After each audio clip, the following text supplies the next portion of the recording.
అప్పు చేసేటప్పుడు ప్రతి ఒక్కరు కూడా ఫ్రెండ్స్ ఆలోచించుకోండి.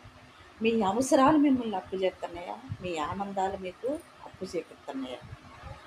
అవసరం ఎలాంటి దానికోసం మనం అప్పు చేస్తున్నామని ప్రతి ఒక్కరు కూడా తెలుసుకోనండి. అప్పు ఇచ్చేవాళ్ళు ఉన్నారు అని అంటే అది ఎంతటి వాడైనా అప్పు చేయడానికి సిద్ధపడతారు. అప్పు ఇచ్చేవాడు లేడు అని అనుకుంటే ఎంత కష్టాన్నైనా కానీ ఓర్చుకొని ముందుకు పోతుంటాం. కొన్నిసార్లు మనం పోరాడలేని సమయాలలో అప్పు చేసి కుటుంబ అవసరాలు తీర్చుకునే వాళ్ళు ఉంటారు.